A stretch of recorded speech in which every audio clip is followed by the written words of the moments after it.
Le Seigneur soit avec vous et avec votre esprit. Évangile de Jésus-Christ selon Saint Jean. Gloire à toi, Seigneur Jésus. En ces temps-là, Jésus déclara: Mes brebis écoutent ma voix.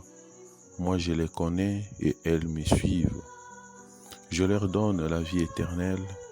Jamais elles ne périront, et personne ne les arrachera de ma main. Mon Père qui me les a donnés est plus grand que tout, et personne ne peut les arracher de la main du Père. Le Père et moi, nous sommes un. Acclamons la parole de Dieu. Louange à toi, Seigneur Jésus. Bien-aimés dans le Christ, aujourd'hui nous célébrons le 4e dimanche de Pâques de l'année liturgique C. C'est aussi le dimanche pour les vocations. Quand on parle de vocation, on parle bien sûr de ce qui touche l'être humain au plus intime de sa liberté. À en croire la première lecture, la résurrection du Seigneur ouvre le monde au salut pour la vie éternelle. En acceptant de suivre Jésus-Christ, nous devons notamment accepter d'être avec les autres, ne pas nous plonger dans la jalousie, l'égoïsme qui nous ferme au salut. Si nous rejetons la parole de Dieu, et dès là, nous nous jugeons indignes pour la vie éternelle, nous détruisons notre propre avenir. Et ceci se manifeste par l'agitation. Être agité montre simplement qu'on n'a pas la maîtrise de la situation. Maîtriser la situation, c'est être rempli de joie et de l'Esprit Saint. Dans la deuxième lecture de ce dimanche, nous découvrons que c'est l'Esprit de Dieu qui nous permet d'être vainqueurs du mal.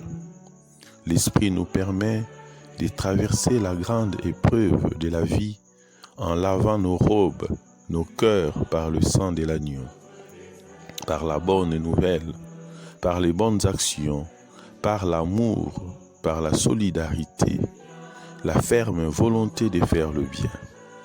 Le seul moyen pour atteindre la perfection est de faire réellement le bien. Oui, il est possible d'atteindre la perfection, de ne plus avoir faim, de ne plus avoir soif, de ne plus se fâcher, de ne plus ressentir de la douleur par les sens.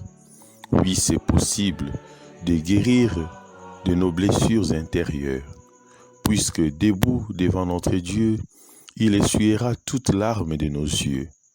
Croire en cela donne une autre dimension à notre vie humaine, et nous comprenons que nous pouvons vivre cela dès ici-bas en développant la contemplation, l'ascèse, l'oraison, la concentration et la méditation. Chers frères et sœurs dans le Christ, nous sommes son peuple, son troupeau, nous dit le psaume d'aujourd'hui.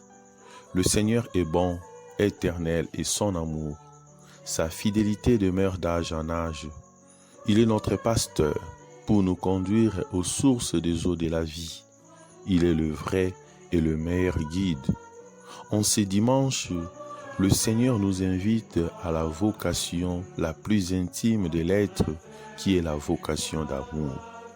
Il veut que nous puissions participer à l'unité qui existe entre le Père et lui. Pour être unis, il doit y avoir communication entre nous et lui. Nous devons parler un même langage, le langage d'amour. Nous devons être attentifs pour ne pas confondre sa voix à celle de mercenaires. Plusieurs voix parfois nous détournent du droit chemin, simplement parce que nous manquons de discernement. Il nous connaît et veut que nous puissions le suivre. Un bon discernement est indispensable pour une vie de foi meilleure et authentique. Une fois attachés au Christ, plus rien ne pourra nous perturber.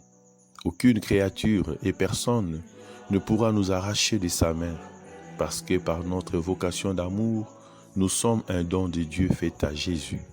Comme vous le savez, un cadeau porte la marque de celui qui le donne. Nous comprenons par là tout de suite que nous portons la marque de Dieu qui nous donne en cadeau au Christ.